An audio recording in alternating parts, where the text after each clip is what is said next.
Okay, gosh, it feels so good to be in this cozy room with this fireplace. I love that music, but now you get to listen to me for a couple minutes before I bring up our keynote author tonight. We're so excited to welcome Leah Sottile, who is the author of When the Moon Turns to Blood. How many people have a copy or have read the book or are about to read the book? See, yeah, we got some super fans in the house tonight. My name is Hillary. I'm the library director here at Hillsboro Public Library, so thank you so much for coming and joining us. This is, I think, our third day. Okay, getting there.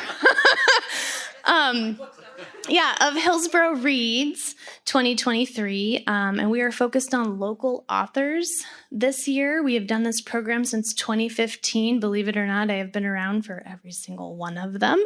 And this one's exciting because we're featuring, over 30, 40, 50 nearly local authors to come and meet people, talk about their books, talk about writing and the craft. We're having this tonight, and even at Chute Park Library, someone is teaching a workshop on writing children's books.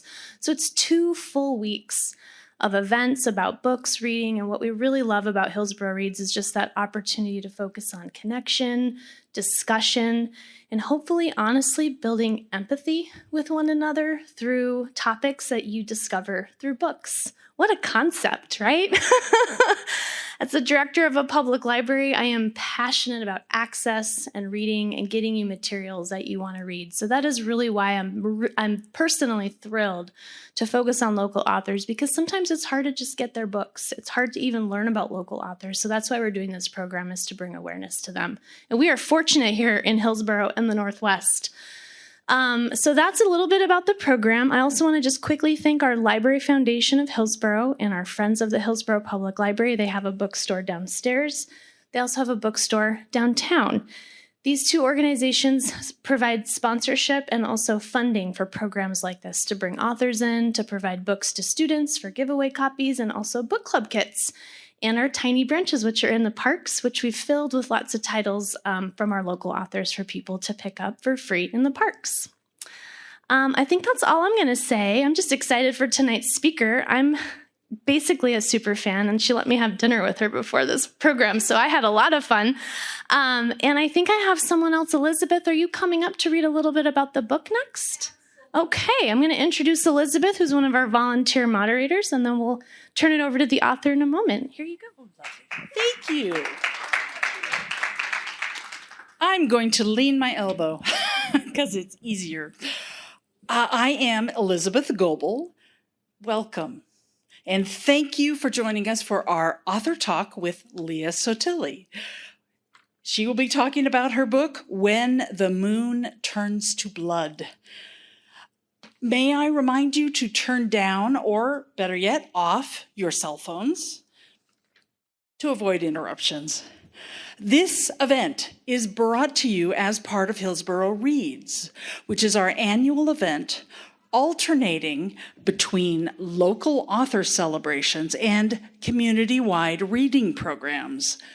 The purpose of Hillsboro Reads, local authors, is to engage the Hillsboro community in celebrating local creativity by introducing well-known and up-and-coming authors and creators to the community through discussion, story times, and workshops. Our goal is to help our community create connections, gain understanding, and create common ground across cultures, races, and generations to strengthen our community bonds. We owe special thanks to the Friends of the Hillsboro Public Library and to the Library Foundation for making this and all of Hillsboro Reads possible. Leah Sottile is the author of When the Moon Turns to Blood, Lori Vallow, Chad Daybell, and a story of murder, faith, and end times. As a freelance journalist, her features, profiles, investigations, and essays have been published by the Washington Post, the New York Times Magazine, Playboy, Rolling Stone, California Sunday Magazine, Outside, The Atlantic, and High Country News. She is the host of the podcasts Burn Wild and 2 Minutes Past 9, produced with the BBC, and the National Magazine Award-nominated series Bundyville. She is an occasional fiction writer and teacher and lives here in Oregon. Hello, Leah, and welcome.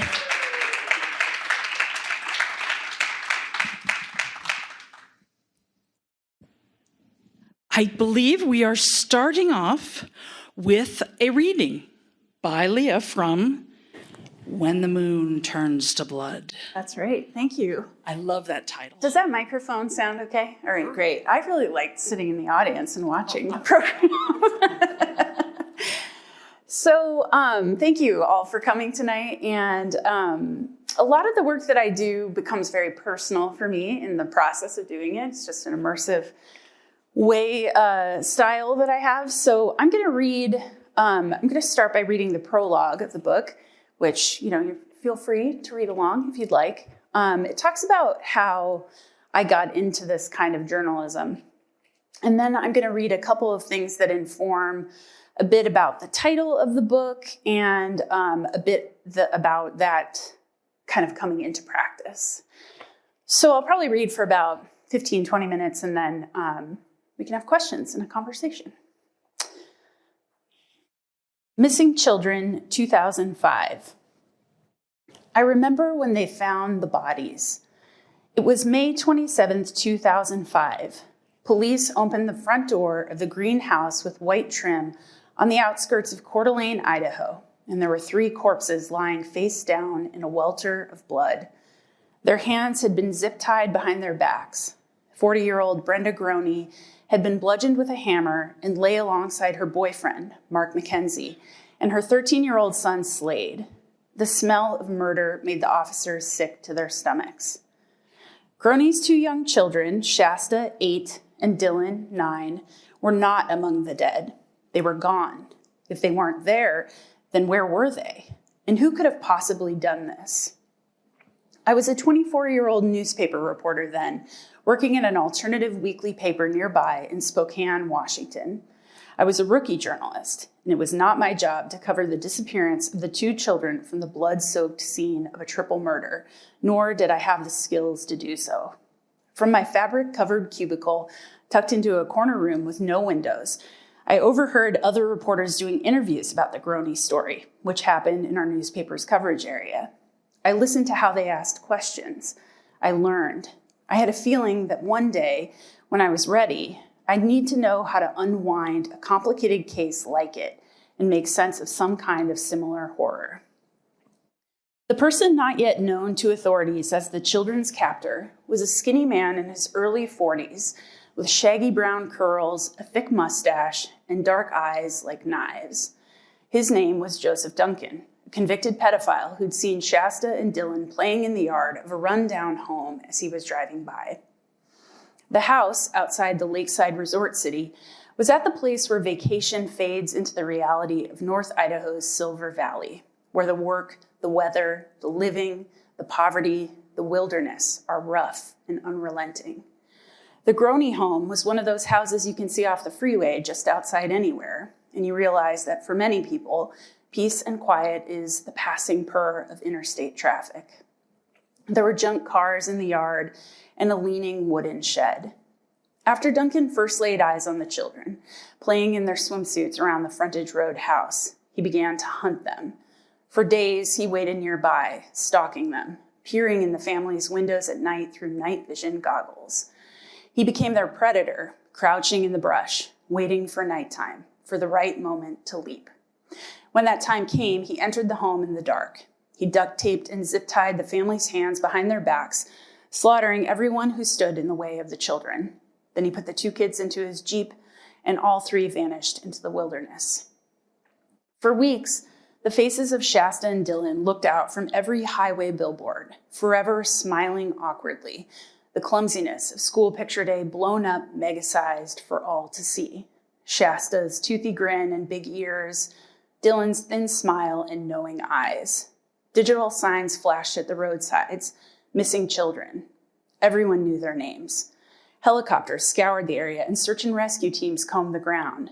Amber alerts were issued, rewards offered, and a segment ran on America's Most Wanted, but nothing led to the children. The more time went by without authorities finding them, the more certain it seemed they'd be gone forever. Abductions were the stuff of milk cartons, and it seems like a milk carton kid never comes home. Lilac season came. Coeur d'Alene, the lake town, buzzed to life as it does in warm weather. The bar patios along Sherman Avenue teemed with groups of people inhaling sugar-sweet derailers out of white buckets through long colored straws before stumbling, fully derailed, toward the lake. At night, party boats cruised its glassy waters. There were the annual celebrity sightings that come with every summer. John Travolta, John Elway, the guy from NYPD Blue. The guttural roll of motorcycles coursing down the main drag was ceaseless. I remember that summer, the first I lived with my new boyfriend in an old brick building in downtown Spokane, 45 minutes away. We'd ride in a zippy white Volkswagen out to Coeur d'Alene to roll our pant legs up and dip our toes in the cool water. Summer in the inland Northwest is hot and dry, the season of praying mantises clinging to fences with hooked arms, the season of wildfire smoke and mountain huckleberries drooping and dark with juice. It was the summer I fell in love, and it was the summer the kids went missing, and I'll never forget that those two things happened at the same time. It was around 2 a.m. on July 2nd, a balmy night, when a server at a Denny's restaurant in Coeur d'Alene realized that the little girl in shorts and flip-flops sitting in her section with a man in a red American flag t-shirt was the one everyone in town was looking for. The girl was Shasta Groney. She looked scared, unsure, like she'd never been out in the world before. The server was quick on her feet and made up a story to keep them sitting in the booth. They were the winners of a free milkshake. She asked what flavor the girl would like. Even a serial killer couldn't resist sweets and a good deal. Shasta asked for vanilla. In back, as the shake machine whirred, the manager of the restaurant phoned the police, telling them to come quick. The girl from the billboards was sitting in a booth in the restaurant. When cruisers arrived in the parking lot, Joseph Duncan whisked Shasta to the bathroom, stopping the server on his way and telling her he was ready for his check. After the police took Duncan into custody, the little girl sat alone in the booth for a moment. She was small, gangly, with bony shoulders and long brown hair. The server saw her sitting there by herself, swallowed by her surroundings, so she approached the table and asked her what her name was. Shasta, she said, and started to cry. The young woman swept the girl up in her arms and rocked her. Shasta was alive, and in the subsequent days, a story of hell tumbled from the 8-year-old's lips. She remembered everything. She knew the brand name of the hammer that had been used to kill her family. She led investigators deep into western Montana's Lolo National Forest, a dense, labyrinthine wilderness where Duncan had held her and her brother captive, torturing them, raping them, bringing them within inches of their deaths, only to relent and keep them like human marionettes in his horrific puppet show. After he killed Dylan, Duncan made his sister feed the severed pieces of her brother into a fire. Duncan tried to murder Shasta too, but something the little girl had said as he looped a noose around her neck stopped him cold. It was like an epiphany. He believed they were going to be together forever, souls eternally intertwined. He decided to bring her back home. Years later, Duncan would receive 3 consecutive life sentences and a death sentence, having confessed to an FBI agent during an 8-hour interview to murdering Brenda, Mark, Slade, and Dylan, as well as killing 3 other children in Washington and California. God was the one driving, he explained to his psychiatrist once. That same psychiatrist told a federal court that, among many things, the man displayed a formal thought disorder and thinking characterized by delusional hyper-religiosity. As time passed, Shasta would emerge in the news now and again. When she was a teenager, she held a fundraiser for a local animal shelter. By then, she had a lip ring and said she didn't want to be defined by the horrors inflicted upon her as a little girl. It was a part of her, but not all of her. In her 20s, she was in the headlines for leaving a bag of drugs where her 2 young children could easily reach it. It was so sad to see, and yet I wondered, why was her personal spiral news at all? By then, she had "Fear God" tattooed over one eye, maybe a reminder to herself of the only thing she fears, or maybe a warning to the rest of us of the terrible things God will allow to happen on his watch. Maybe she means God was never looking out for her or any of us, or worse, that he was, and he allowed children to suffer. How fearsome that would be for so many to realize that we're all alone. For years, I wanted to understand her struggles, and I made several attempts to interview her, but all of my requests went unanswered. Eventually, I stopped trying. I wondered if my interest in her was ghoulish. I finally realized there was nothing I could ask her that would be worth her time or worth her reliving her trauma. She should be allowed to forget what happened in the woods. 15 years went by. The Groney house was torn down. I began to specialize in telling stories about people living on the fringes of society, by choice or because they felt they had been pushed there. I moved far away from the life I lived when the murders happened. My boyfriend from that summer became my husband. I began to think that people society views as bad generally are not, and that people society touts as good more often than not are the bad ones. Around 2016, my work on the fringes of American culture and extremist movements became more relevant. Still, most people continued to think of conspiracy theorists as oddities. I saw my work as cautionary. On Christmas Eve, 2019, the faces of 2 missing children stared out at me from my computer screen. School pictures. A little boy with gap teeth and brown hair combed to his left side, and his older sister, a teenage girl with golden curls and blue eyes. Their names were Joshua J.J. Vallow and Tylee Ryan. People feared their parents' cult-like beliefs might be key to understanding where the children were. Those parents were missing too. Nancy Grace, who once obsessed over the Duncan case, was now talking about Lori Vallow. So was Dr. Oz and Dateline and bloggers and YouTubers and podcasters. Facebook groups bloomed like weeds overnight. Everyone wanted to know where the children were, but no one seemed to have any clue where to look. I was thinking of Shasta and Dylan Groney, another boy and girl from Idaho. Again, different, but gone just the same. I soon learned that the story of these 2 missing children was not one of a monster like Duncan, who stalked people like prey. The case of JJ and Tylee involved a different kind of beast, one who had been hiding in plain sight. The case played out in a different world than the Duncan case had 15 years before. The search for the children and their parents got underway just as the COVID-19 pandemic threw the world into crisis. In the United States, people swarmed to stores to gather supplies, pushing carts towering with food, a desperate way to maintain control in a situation no one was prepared to handle. The world went into lockdown. Bodies were piling up everywhere, in hospitals and morgues, in refrigerated trucks, humming in the streets. The story of a missing family would dominate the headlines in normal circumstances, but this time it was hardly the thing on everyone's minds. Survival was. It was the year the children went missing, and it was the year it felt like the world might end, like the white horse, the first in the book of Revelation, whose rider carries a plague, was among us. I'll never forget that those 2 things happened at the same time. It turned out there was a connection, that the missing kids and the world feeling like it could end at any moment were much more closely related than anyone could have imagined. I'm going to skip ahead for those reading along to chapter 5.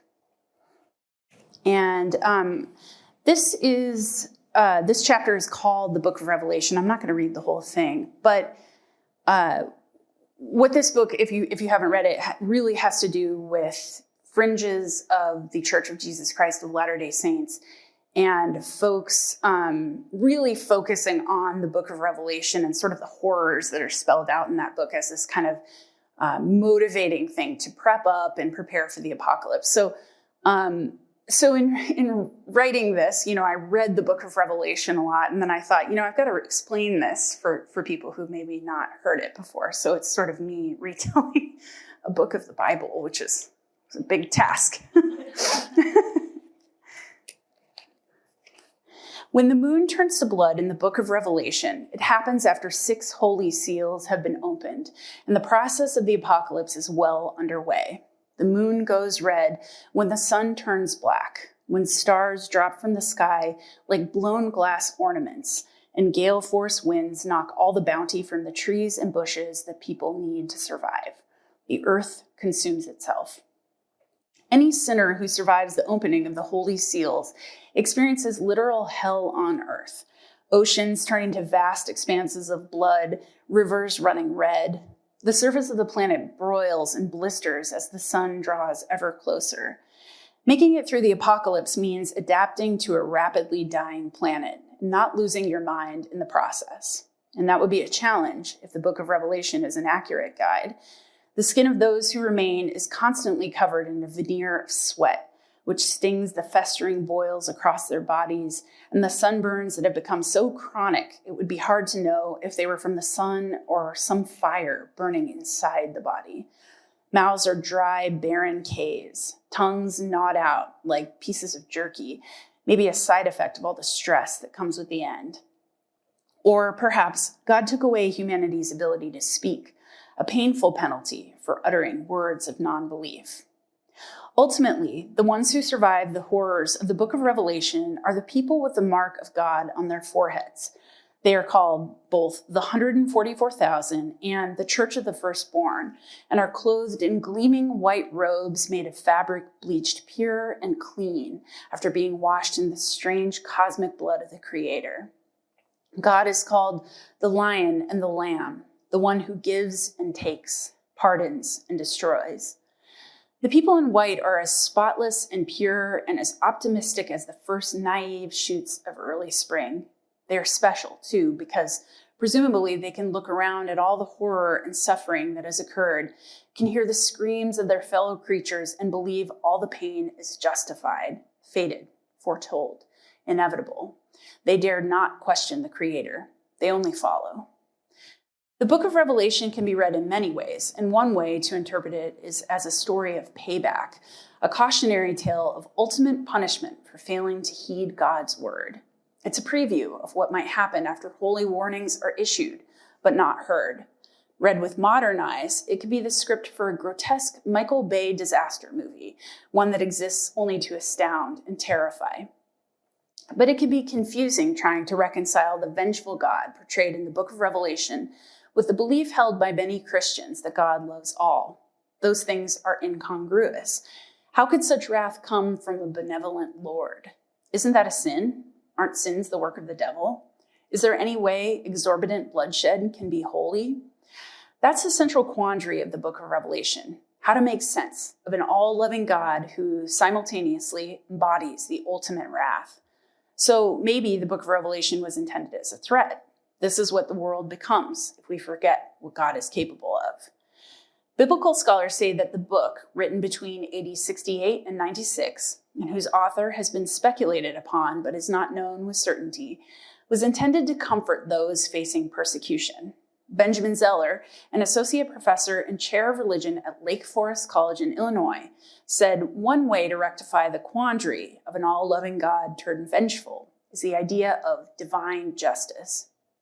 If God is all good and all powerful, and God is all just, Zeller said, then there has to be some response to the sinners. A truly just God wouldn't just reward everyone. There's a theological reason for ensuring God is both completely good and the embodiment of justice, to give worshipers some comeuppance, he said. Zeller points to the book of Enoch, a non-canonical text that provides unique insight into the mindset of the authors of the New Testament. Enoch goes on a tour of heaven, and all the people in heaven are watching through a window as people in hell suffer, he explained. The suffering of others was their entertainment, he said. It's totally understandable if the book of Enoch was written when the Jews were being oppressed by the Romans. You're being oppressed.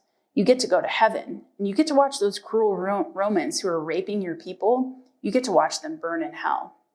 So perhaps this is part of the book of Revelation's appeal. A vision of a world in which your people are the ones receiving justice, where the reward for enduring so much earthly suffering is eternal salvation. Many religions consider the book of Revelation foundational to their faith, including religious sects like the Seventh-day Adventists, Jehovah's Witnesses, and the Church of Jesus Christ of Latter-day Saints. Those groups have all experienced growth in recent decades. For Mormons, the book's importance is right there in the name, latter day, meaning the last days before Christ returns.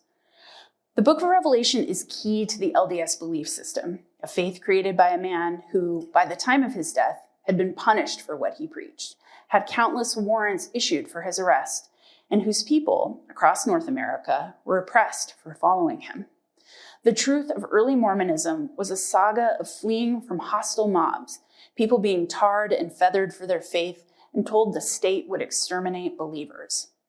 The very earth seemed to be falling away beneath their feet. Seen through that lens, it's no wonder the book of Revelation came to feature so prominently in the minds of many Mormons in a very real way. And then for the last part, I'm going to skip ahead, if you're reading along, to I'm going to read part of chapter 18. I've got these paper clips really precariously put in here. Okay. And this will relate to, right.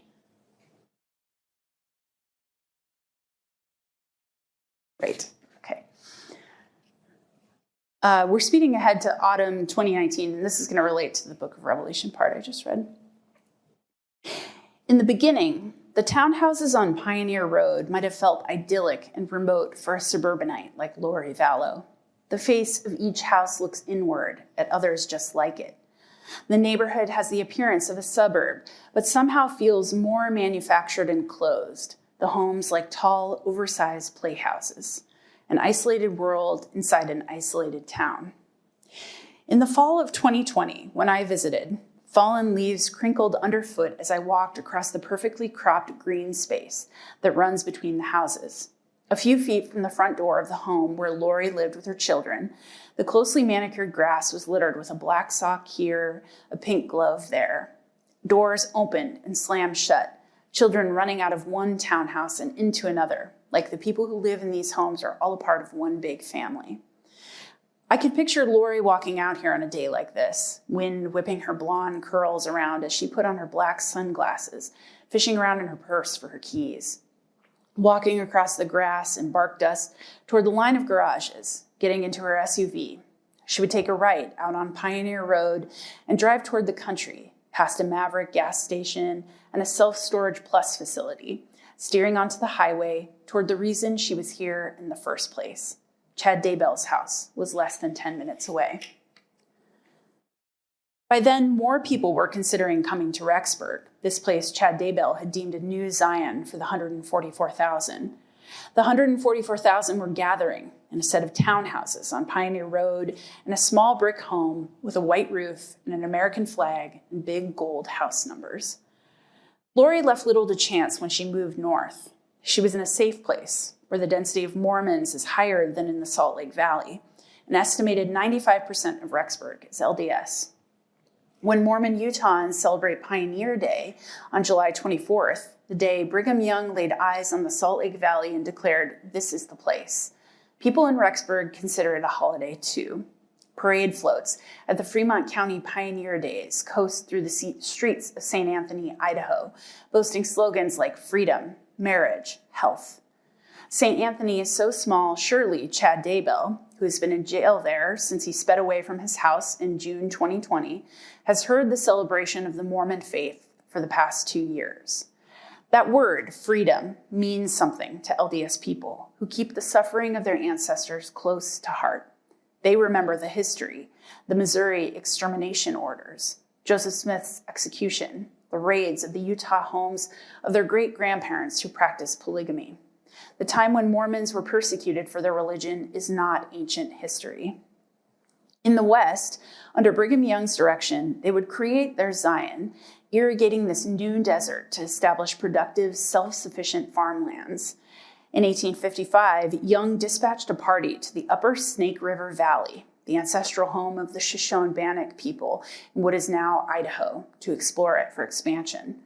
The men told him it had frosted every night, but the land suited Young just fine.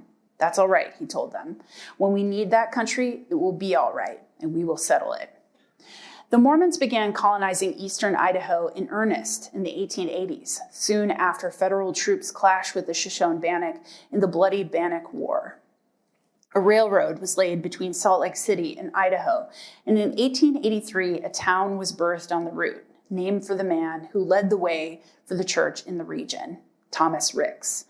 Ricks set out to establish a settlement focused on farming, family, and education. They called it Rexburg. Rex being the German ancestral name of the Ricks family. And there he founded Ricks Academy, which became Ricks College, and today is BYU, Idaho. Around the country, wherever LDS people settled, they carried with them a remembrance of their past pain. And when the federal government wronged people in the Intermountain West, they remembered that it always had. In the 1950s in southern Nevada and throughout the Red Rock LDS communities along Utah's southern border, farmers and school children would taste metal in the air. Later, as cancer rates skyrocketed, they learned that they had taken the brunt of the fallout from nuclear testing at the Nevada test site. This, again, bolstered the people's mistrust of the government. There was a bruise in Rexburg, too, one that maybe didn't become evident until the 1970s. In 1976, a disaster so sudden and catastrophic hit the small towns around Rexburg, it could have been pulled from the book of Revelation. And it proved how the federal government fails Mormons, but the church never does. Southern Idaho is a temperamental place for farmers. Despite the rich soil, winters are brutal and unrelenting, summers scorching and unpredictable. One season, the desert landscape might languish under severe drought. The next, it might drown in floods.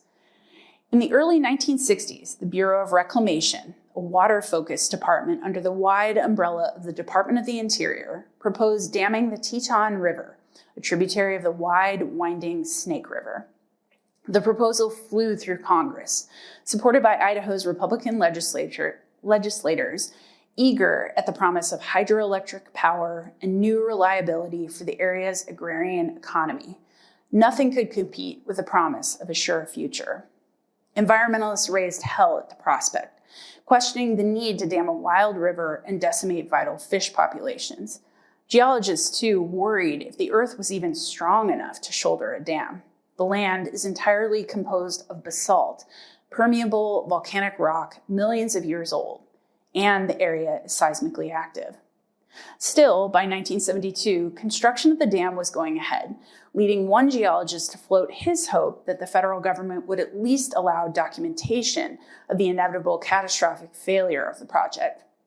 Since a flood was sure to happen, whether it would be due to the ground buckling underneath the dam or an earthquake shaking it like a toy, we might consider a series of strategically placed motion picture cameras to document the process, the man proposed. It took 4 years for his prediction to come true. A surveyor was filming on June 5, 1976, when the inevitable occurred. Small fissures in the earth had opened underneath the dam, allowing water to wend into every possible crack and crevice in the spongy, porous ground. By the time government engineers realized there were small leaks in the structure, their attempts to repair the dam were futile. It was impossible to fix something that was built on aspiration alone. When the Teton Dam failed, it happened in an instant. Massive chunks of concrete crumbling like sand under the force of the water. It looked like an ocean being freed from a cage. The water tumbled in 15-foot-high waves for miles, headed straight for Sugar City, Rexburg, St. Anthony, and Salem.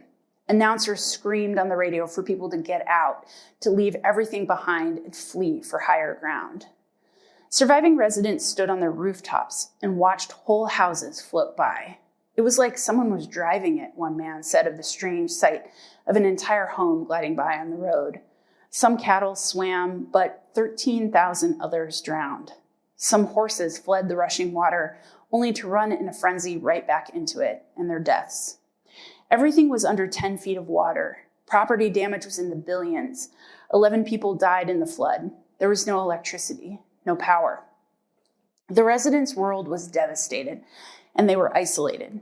If Rexburg and the surrounding communities were ever going to dig out, the people there knew they would have to do the digging themselves.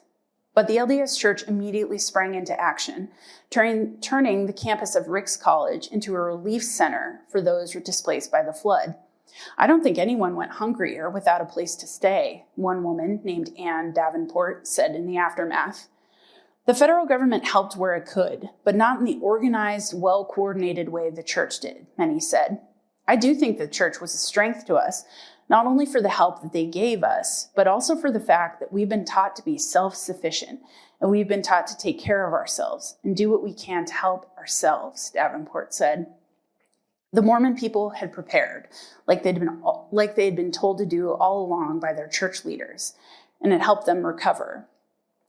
Interviewers from the history departments at Utah State University and Ricks College fanned out after the flood, speaking to dozens of civilians like Davenport who'd been affected by the disaster.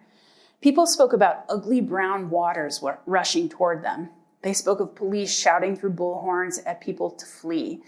They spoke of watching animals caged by fences, drowning with no possibility of escape, a painful, gruesome thing that stuck with nearly everyone. Every one of the interviewers asked if people believed the flood was a man-made disaster, a natural disaster, or some kind of divine punishment sent by God himself. Nearly everyone blamed it on the government, but also said that it was God who had allowed the flood to occur at mid-afternoon on a Saturday, instead of in the middle of the night when everyone was sleeping. God was what brought the people of the valley together.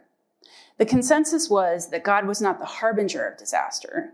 He was the bringer of good, the one who saved them from the evils of the world. Disaster and tragedy were the work of men. I think I'll stop there.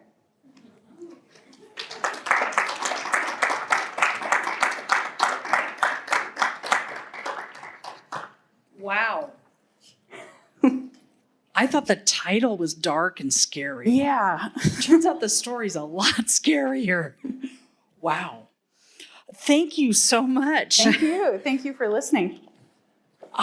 We have a couple questions for you, Great. Of course. And then we'd like to take some questions from the audience. Why? I'm trying not to put too much emphasis on why, but why did you choose to research and write about this particular event? Sure. So in the prologue, I referenced that I heard about this story just sort of like everyone else had. It was on the news. It was, being talked about by Nancy Grace. It was on social media. And it was that piece about hearing that maybe these parents' cult-like beliefs had led to the disappearance of the children. That kind of set up my alarm bells because I'd been doing a ton of research in the past few years about the fringes of the LDS Church and some of these sort of catalyzing beliefs that people have about the world ending. This is pre-COVID, but it's certainly in a time when the political divides, really feeling tense in America. So being that, I'm broken, I'm a journalist, so I have to research every little tiny thing that I see. I just started to do a little digging because, I think that implied that maybe Lori Vallow and her children were kind of in a dusty bunker somewhere with a bunch of guns waiting out the apocalypse. Obviously in the book I talk about they were in Hawaii. They were not there in a bunker of any kind. But pretty quickly I was able to see, yes, they are very similar beliefs to people I've written about in the past. And that was something that, I had done the podcast Bundyville, which sort of pecked away a little bit at some of those beliefs, but this gave me a reason to really kind of cannonball a little bit further into some of the research that I'd started doing. And I really couldn't help but make that connection with the Groney case. It just felt so similar in the way it was covered, these two missing children in Idaho. And so I was kind of looking for those kinds of parallels. So and then the pandemic happened and I was stuck at home and this was my project. I know, it's a weird way to spend your time. Well, it's certainly a uplifting mood lifter. I know. I always struggle with knowing which parts to read. It's wow. Yeah. What was the most fascinating thing that you found during your research? I think the one thing, I think it was that I wanted to try and understand Chad Daybell and Lori Vallow as individuals. So much of what I had heard was that, this was Lori Vallow, it was all her. But when I started doing my research, I started reading Chad Daybell's books. He was a prolific writer of fiction. I started to wonder if it really could be her, that it was, all her fault, as people would sort of characterize it. And as I kind of, got to know each of them as people through the research, I started to realize they both had really radical religious beliefs. And so then I wondered what possible circumstances could allow these two people with these really fringe beliefs to meet. And I think that was the most fascinating thing for me, was they met on a series of prepper conferences that really concentrated on things like near-death experiences and multiple probations and all these things that are really fringe beliefs. They're not a part of the LDS Church, really. And that was really what grabbed me, was that it opened up my eyes to a whole world, that there was an economy based on, these sorts of books that are really apocalyptic and based on these, things that aren't a part of the Mormon religion at all. So I think that's what really kind of sucked me into it, was it was a whole world that I could dive into and try and understand and be able to kind of translate to other people. It's certainly new to me. That's really something else. I have always found that true crime is a little, it's very disturbing to me, but I know lots of people absolutely love it. You must love something about this, about writing it, but do you see yourself writing more true crime books? I really do struggle with the label true crime. I mean, this is absolutely a true crime book, but I think that sometimes when I talk with other journalists, we sort of laugh. Well, true crime is just journalism, right? Like, that's just as true. But, I think that there's a genre of true crime that's like picking your favorite serial killer and, kind of having these sort of like favorite murders and things like that. And I have a real problem with that, because I think that, a big part of the takeaway of this book for me is that these horrible things happen because of a culture that glorifies violence and things like that, and is really immune to the suffering of others. So I think that this book fits in the true crime genre, and that it's got some really hard things in it. It's got some really terrible stuff, as I started to read to you. But what I think is possible with true crime is to make it smarter and to make it have a takeaway, so you can learn about society from it. And, I think that, it's oftentimes when I was writing this, I wondered, like, why am I doing this? Like, it's really sad. And it's really, I was searching for a silver lining, and it was very, I didn't find one. Spoiler. But I think that what I did realize is that there are, when a society of people is freaked out, when everything is at a fever pitch, and when the people that they go to for consolation, AKA their spiritual advisors, are also using words of violence and creating an us versus them sort of world, that can be really dangerous. So to me, it's like this is a book that's just got some really hard lessons in it. And I think that anybody who reads it often will find, I've heard a lot from people that they say, it was hard to read, but it's also, I came away with it thinking a lot more consciously about how I see the world, how I think about things, and how I, consume different media and things like that. That's wonderful. Yeah, I mean, it's opening eyes. Yeah, sure. Kind of. Would anyone like to ask a question? I will come over and, oh, yay. Yeah, give me a wave or a wink and I will. So you said different media. You mentioned being at home, having a project. So this seems very individual and personal. I became aware of your work through podcasts, which seem very collaborative.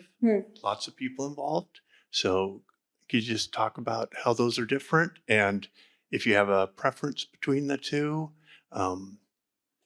podcasts or journalism, long form, and books? I like both for different reasons. I don't know if people here are into like chef shows or food shows. I like to watch those, and I always love when chefs are like, here are bananas 3 ways, freeze dried, flambéed, and and I do feel like that's kind of the beauty of podcasting versus books versus long form articles, is that you're serving sort of a dish to different, totally different audiences. I write really long, and I am, it's hard to know that a lot of people don't read books and articles, but they might listen to a podcast. So I think that there's a lot of beauty in all of those mediums and reaching different people.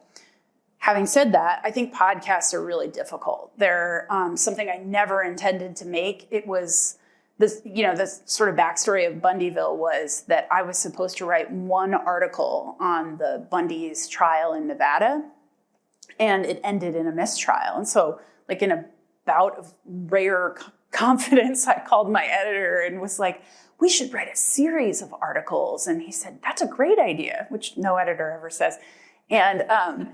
And then he said, well, what about making a podcast? And I just said, yeah, sure. I had no idea how to make a podcast, but I knew a couple people at OPB. And so I just thought, fake it till you make it. And I'll make it work if somebody's willing to pay me for it. I'm a writer. So, but podcasting I think is really exciting in that you just kind of get those tactile elements of like what people sound like and, what their house smells like and, the gravel kind of crunching on the road sort of thing. And, but they're just really expensive to make. They take so much time, like way more time than I think any, people binge them in a day and you're like, that took me 2 years to make. Savor it, please. So, I think the future for me is probably more in writing. It's what I love. It's what I've always wanted to do. I always dreamed of having a book in a library with like my name on the spine. I thought, so it's pretty cool to have that now. But yeah, I think that that's what I'm most excited about. I think podcasting is also like a really saturated market. There's so much true crime in it, in the kind of true crime that I don't love. And so I'm not sure how excited I am to be lumped in with that. Long answer, but thank you. What else? Oh, lovely. I'm going to go all the way to the back. Yeah, I've been sitting all day. But I just want to go a little bit more on the true crime kind of topic and your thoughts on that. And when you're thinking about the true crime that you don't like versus maybe not, the investigative journalism type, can you talk a little bit more about the differences and what you're thinking? Yeah. In that definition, kind of? Sure. I think that I use one example, I think, is this horrible quadruple murder that happened in Moscow, Idaho. I'm sure everyone's heard about that. It's been everywhere. That was in the coverage area of the paper that I worked at for a long time. So, I love Moscow. I have lots of friends there. And I kept, I was really busy on a different project. And I kept thinking, do I need to drive up there? Do I need to go cover that? And what I realized was no, because I don't think there's any ideology at play. And to me, that's where I try to specialize, is like, is there some greater societal takeaway? Is this a man who committed violence, and it's just a serial killer? That's probably not where I come in. So I try to have those kinds of conversations with myself. I don't know that any other journalists do that. I mean, maybe they do, but, what can I do to contribute to the conversation that drives it forward and isn't just, another camera pointed at a really horrible situation? Because I think that that's one thing that I do realize is that a lot of times when I arrive in someone's life, they are like going through the worst days that they've had. There's someone died, there was a wildfire, there was a flood, there was, something horrible. So how can I treat it compassionately? How can I help people learn from it? And, how does that combine with telling a story? Like, I was definitely able to recognize in this that there was a good story there. That what this sort of caper of like, where's Lori? Where is she? She's in Hawaii. She's in Idaho. Was fundamentally interesting, but I wasn't going to do it unless I could put in big parts of learning throughout. I guess that's kind of the difference for me. And I think that's how I also think about covering extremism, which I do a lot. If I'm just repeating the same thing that every other reporter is doing, I'm not really interested in doing it. But if there's some way I can push the conversation forward and start learning and history, context, that's where I come in. It's probably why I have a hard time choosing stories sometimes. I put a lot of criteria on top of it, but I have to want to do it. Thank you. I believe you waved a hand? Oh, yay. Okay. So my dad and I are big fans. I've read a bunch of your stuff. And so when the book came out, we read it like in tandem at the same time. Awesome. Yeah. So my dad grew up in the Mormon church and left in college. This could be a very long story. I'll try and make it short. Anyway, we have family in eastern Idaho, in Rexburg. Wow. All the fun things. Yeah. But one thing my dad commented to me on was the intimate knowledge you had about the Mormon church. And so I'm just curious about your experience with the church and if you'd had that growing up or organized religion and how that, because he was saying there was just pieces of it that he's like, people don't talk about this outside of the church, like that you had some good depth to that. And so I was just curious where that came from. And I guess as we talk about this as a true crime, I felt like the true crime really brought it into a organized religion gone wrong, the fringes of that kind of thing. So sure. Yeah. It's been funny in this conversation. So no, it's a great question. I did not grow up LDS. I grew up in Beaverton and had a lot of LDS friends. My closest friends as a kid were Mormon. And, there's a little line in Bundyville where I talk about, I never actually knew that there was anything different about Mormons than my family, except they didn't drink Dr. Pepper, which was, important to me as a child, drinking Dr. Pepper. So I was like, why don't they drink Dr. Pepper? It's crazy. So no, I think that where I guess maybe I've realized I'm a little bit of a different reporter is that I came up working in alternative newspapers. And so I was always kind of looking for like the cultural context, the kind of off-color things that could contribute to an article and make it more, interesting. And I was on the Mormon Stories podcast last week, and I was talking about how I think that I kind of have the Bundys to thank for this book because they were in, after taking over the Malheur National Wildlife Refuge in 2016, they had a long, long trial here in Portland, of which I covered for the Washington Post. But, it wasn't just the trial, it was all the preliminary hearings and all this stuff. So I was in court all the time. And I was talking to their supporters all the time, just sort of having conversations with people that you would see every day. And what's your story? Why are you, what are you doing? So I think between the trial here in Oregon, the trial in Nevada, talking to the Bundys, talking to a lot of their followers, but also, I feel like if I'm going to write knowledgeably about a faith system and a whole culture, I did a lot of reading of the Book of Mormon, of different, the Mormon Church's website is kind of incredible with educational tools. So I kind of gave myself an education a little bit. I certainly don't understand culturally what it is to be a Mormon, but I felt like, it's my job to understand that as best as possible. I've written a lot about other facets of the Mormon Church over the years. So things like conversion therapy, and I've spent time with people who were, conversion therapists, which is a whole other thing. Spent a lot of time in Salt Lake and Provo and different parts of Mormon Utah. And so I think that's probably where I got a lot of that from. But, that is the highest praise to me is if people who are like, I recognize where I grew up in this book. Okay, then I feel like I did my job as a reporter. Yeah, that's great. That is excellent. Another question, perhaps? Over here. I love the questions. Thank you. This is great. People think of such wonderful I things. know. This question will not be wonderful. Okay. Idaho. Yeah. I scratch my bald head sometimes at our neighbors. So you bring up extremism, fringe theories. the post of the Times I see maybe once a month about now that's the shining beacon. Everyone that has an extremist theory is moving there. So do you have your own theory as to why Idaho has become the place that it is now? Well, I think that one of the things that's really hard about this kind of like surge in media is that it kind of casts it as like, Idaho, this is new. You know, a big part of the work that I've done as a reporter is to kind of dig into the history. And there was a reason that in the 1960s, Richard Butler chose Idaho to set up the Aryan Nations. You know, there's a reason why Ruby Ridge happened there.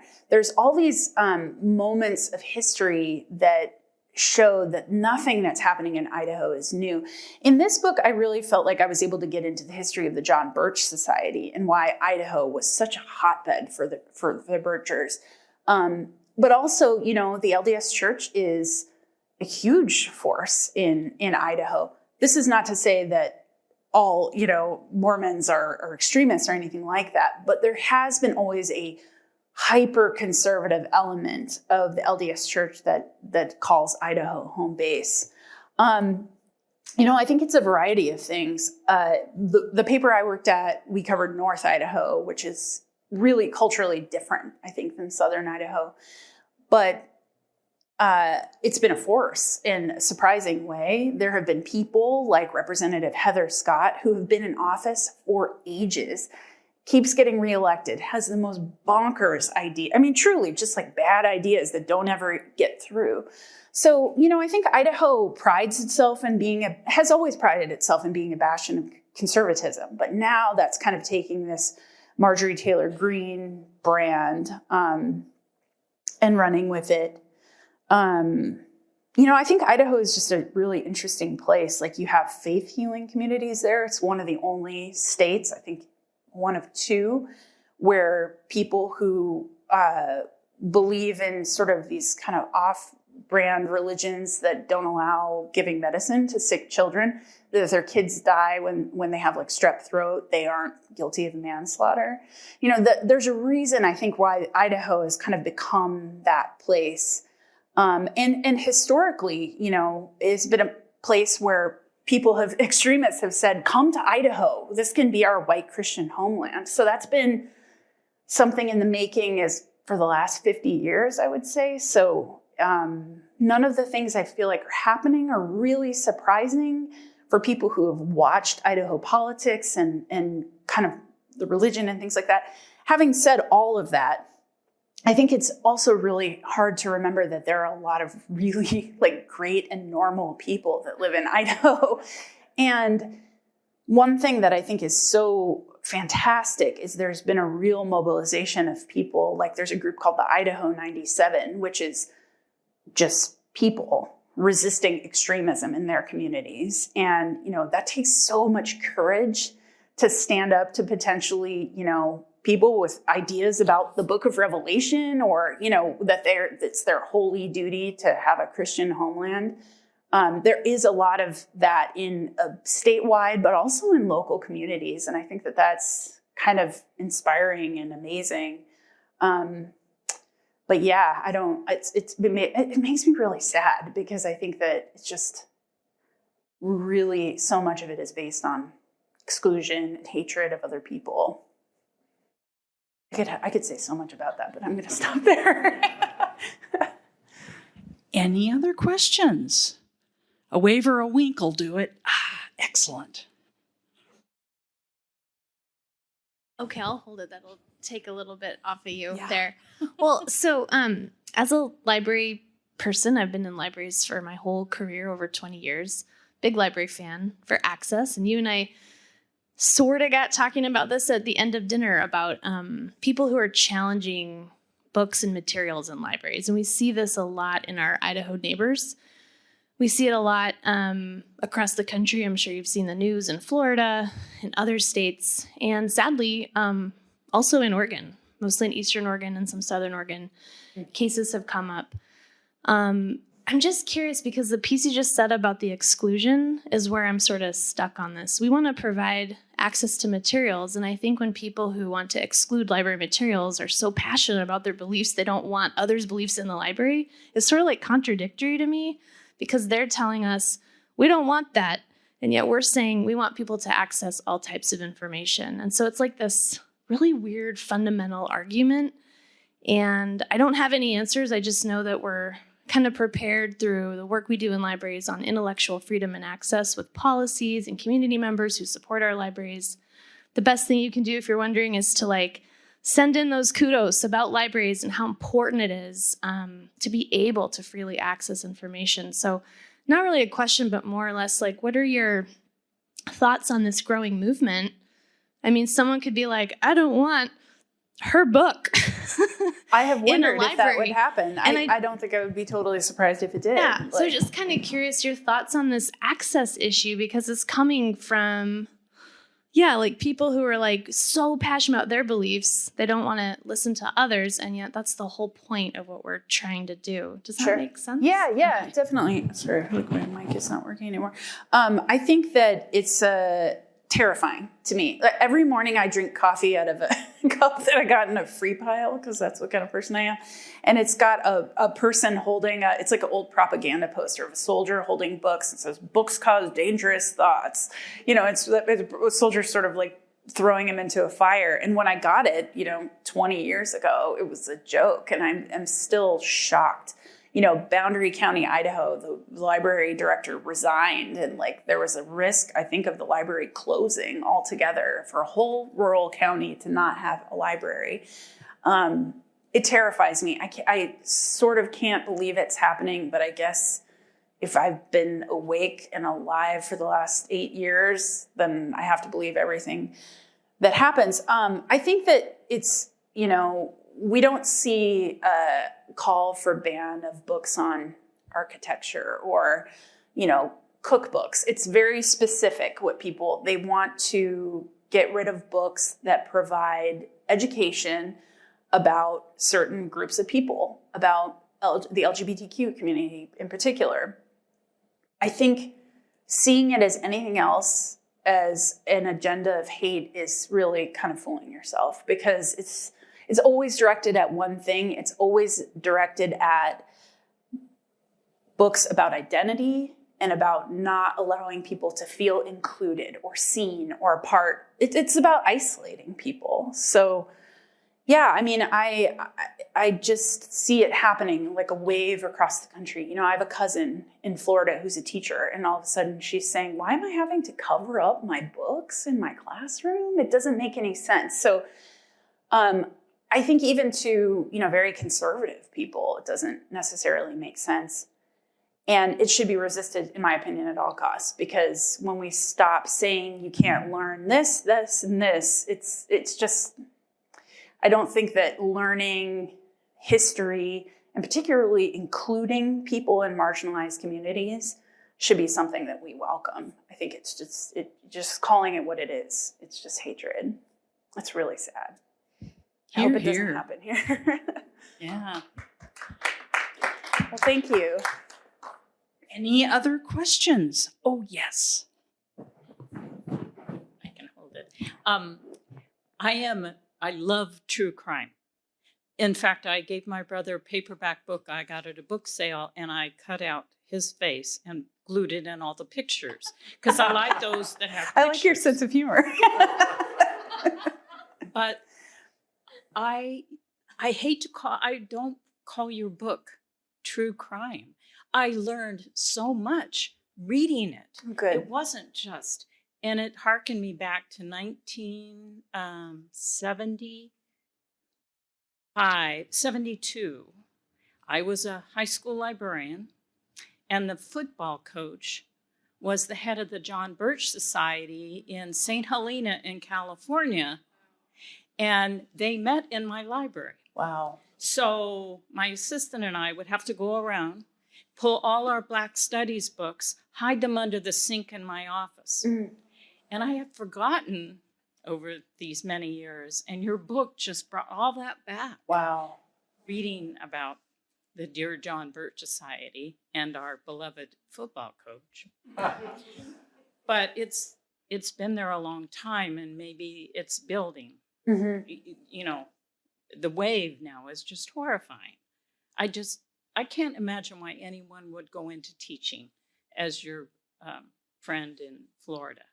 I'd be so worried about everything I said. When I taught 5th grade, I had the kids crying about the Trail of Tears, and the Native Americans going through. I wouldn't be able to do that today. So I appreciate your book. I'm not going to call it true crime. I'm calling it, I learned so much from it. Well, thank you. I appreciate you reading it. I think that, I don't love calling it true crime either, particularly because I find that a lot of people who like true crime really don't like this book.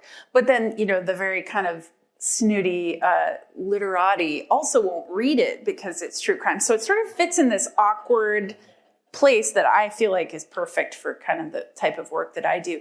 But what you said about the John Birch Society, I think is fascinating because I think that I was a teenager in the 90s. I think that I was raised really thinking like racism, thing of the past, we're all good here. But I was a white girl growing up in Oregon and didn't realize, just the flaw of that together.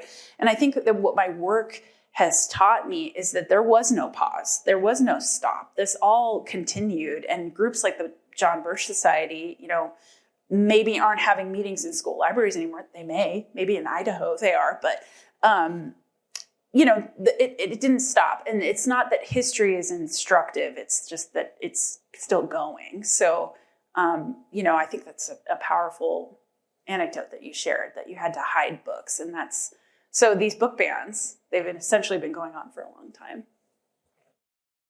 Oh, yes. It's so excited when someone has a question. It's like, hey. So thank you so much for coming, Leo. We've really enjoyed this, and I'm not going to stop us here, but I'm just curious, what's next? So I'm working on a new book, which is just, even just saying that, I'm like, there's so much work to do. But of course, yeah, of course. Maybe I'll write some of it here. I am really interested in New Age ideas.